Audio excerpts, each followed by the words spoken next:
Bom dia, Primeira Igreja Batista de Guajará-Mirim. Vamos à nossa EBD, né? Nós estamos fazendo um estudozinho aqui da Escola Bíblica Dominical, ao nosso livrinho, é esse aqui. E hoje nós temos que ler e estudar um pouco o Êxodo 10, o qual está bem aqui, né? Se você tiver sua revistinha aí, você acompanha, tá bem aqui, Êxodo 10. Não dá... Amém. Vamos lá. São 29 versículos. Vamos ler e comentar alguma coisinha, né? Deus ameaça Faraó com a praga dos gafanhotos. Esse aqui é a oitava praga, significa o Deus Min dos egípcios, o Deus da colheita, o Deus da fertilidade, né? Então Deus está assolando o Egito com essas pragas, porque cada praga dessa aí está indo combater um Deus que os egípcios tinham. Está provando para eles que o Deus deles não vale nada, né? Depois disso, o Senhor a Moisés: entra a Faraó, porque tenho agravado o seu coração e o coração de seus servos, para fazer estes sinais no meio deles, e para que conte aos ouvidos de teus filhos e dos filhos de teus filhos as coisas que fiz no Egito e os meus sinais que tenho feito entre eles, para que saibais que eu sou o Senhor. Quer dizer, Deus, é Ele que é o verdadeiro, não tenho outros deuses diante dele. Assim foram Moisés e Arão a Faraó e disseram-lhe: assim diz o Senhor, o Deus dos hebreus, né, o verdadeiro Deus, aquele que deve ser adorado. Até quando recusas humilhar-te diante de mim? Até quando? Está falando para o Faraó. Até quando tu recusas humilhar-te diante de mim? Fez uma pergunta para Faraó. Deixa ir o meu povo para que me sirva, né? Porque se ainda recusares deixar ir o meu povo, eis que trarei amanhã gafanhoto aos teus termos, e cobrirão a face da terra, que a terra não se poderá ver, e eles comerão o resto do que escapou, o que ficou da saraiva, né, da outra praga anterior. Também comerão toda a árvore que vos cresce no campo, e encherão as tuas casas e as casas de todos os teus servos, e as casas de todos os egípcios, como nunca viram teus pais, nem os pais de teus pais, desde o dia em que eles foram sobre a terra até o dia de hoje. E virou e saiu da presença de Faraó, e os seus servos de Faraó deixaram-lhe. Até quando este nos dá de ser por laço? Deixa ir os homens, para que sirvam ao Senhor seu Deus. Ainda não sabes que o Egito está destruído? Né? Os próprios servos do Faraó estavam contendendo com o Faraó, né? Então Moisés e Arão foram levados outra vez a Faraó, e ele disse-lhes: ide, servi ao Senhor vosso Deus. Quais são os que hão de ir? E Moisés disse: havemos de ir com nossos meninos e com nossos velhos, com os nossos filhos e com nossas filhas, e com as nossas ovelhas e com nossos bois havemos de ir, porque festa do Senhor temos. Então ele lhes disse: seja o Senhor assim convosco, como eu vos deixarei ir, a vós e a vossos filhos. Olhai que há mal diante da vossa face. Não será assim. Andai agora, vós, varões, e servi ao Senhor. Por isso é que pediste. E os lançaram da face de Faraó. A praga dos gafanhotos, né? Então disse o Senhor a Moisés: estende a tua mão sobre a terra do Egito, para que os gafanhotos venham sobre a terra do Egito e comam toda a erva da terra, tudo que deixou a saraiva. Quer dizer, amados irmãos, isso aqui é bem simples, né? A gente já assistiu filme, a gente tem assim, a gente lê com uma facilidade tão grande isso aqui, porque a gente já está no ouvido da gente, nós que somos evangélicos, até o povo que não já assistiu alguma coisa a respeito das pragas, né? Então, assim, mais uma vez o coração do Faraó vai endurecer, mais uma vez ele vai pagar um preço alto. O povo dele paga um preço alto por uma decisão mal tomada, né?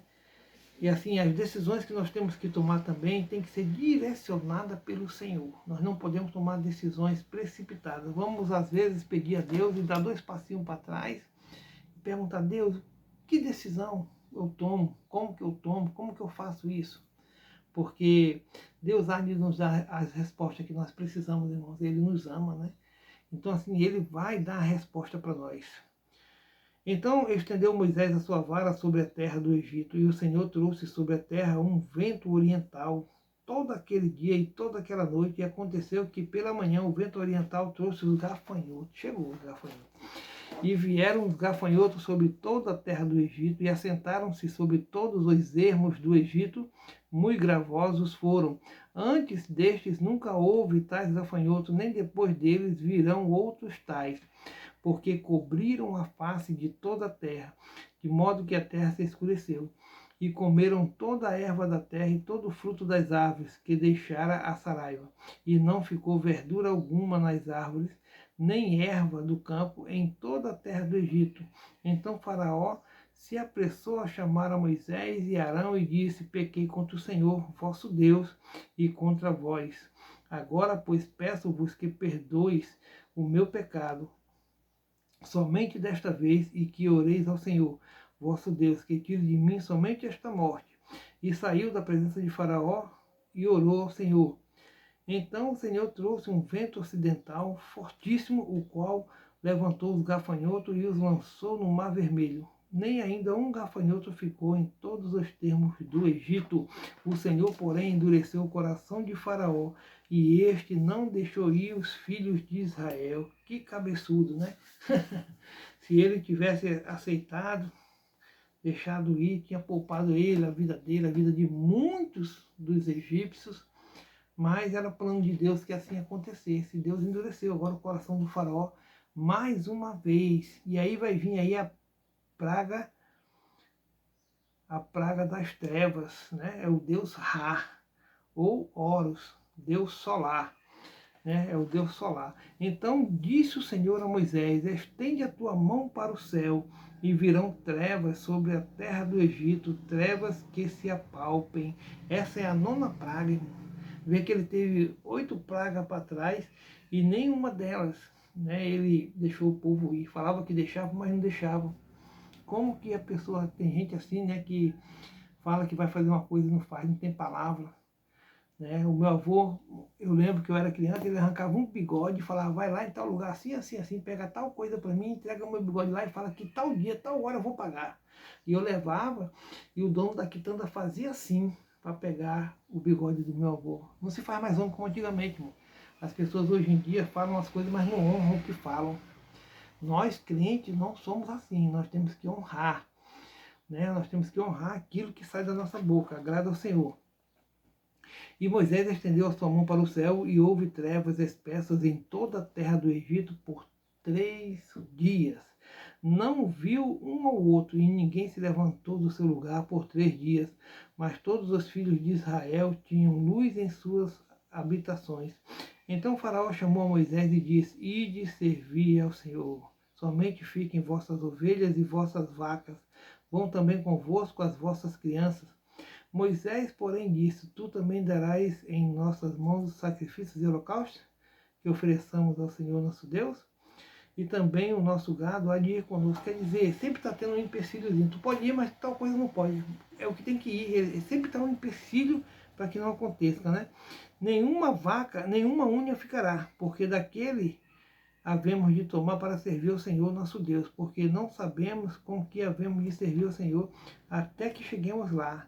Lá no lugar de adoração, que Deus vai falar: façam isso, isso e isso, que eu aceito a adoração de vocês. O Senhor, porém, endureceu o coração de Faraó, e este não os quis deixar ir. E disse-lhe Faraó: vai-te de mim e guarda-te, que não mais vejas o meu rosto, porque no dia em que vires o meu rosto, morrerás. E disse Moisés: bem disseste, eu nunca mais verei o teu rosto. Poxa vida, né, gente? Eles foram criados juntos, eram como irmãos. E agora, assim, depois de adulto, como que as pessoas adultas, elas perdem, né, aquela inocência de quando criança, né? Vamos orar, irmão, vamos pedir a Deus para Deus nos dar, que saibamos tomar decisões sábias ao lado do nosso Senhor, que possamos aprender todo dia um pouquinho, né? Todo dia um pouquinho a respeito da palavra do Senhor. Ore antes de ler a Bíblia, né? Peça a Deus discernimento, sabedoria, né? Amor, para a gente entender a palavra do Senhor e que possamos, irmãos, colocar em prática tudo isso que a Bíblia nos ensina a respeito do Criador. né? Jesus Cristo é o nosso maior exemplo. Ele não nos deixou um último mandamento: amarás a teu Deus de todo o teu coração e ao teu próximo como a ti mesmo. Pronto, ele resumiu os 10 mandamentos nisso aí. Entendeu? E se você amar o seu próximo como a si mesmo, né, você não anda se matando, né? Você não vai pegar uma faca para se furar, né? Então, assim, se você ama a si mesmo, você vai amar o próximo. Essa é a intenção. É isso que Jesus está nos ensinando. O amor prevalece sobre todas as coisas, né? Deus é amor. E que possamos, então, amanhã tem mais um estudozinho aí, no nome de Jesus. Fica na paz.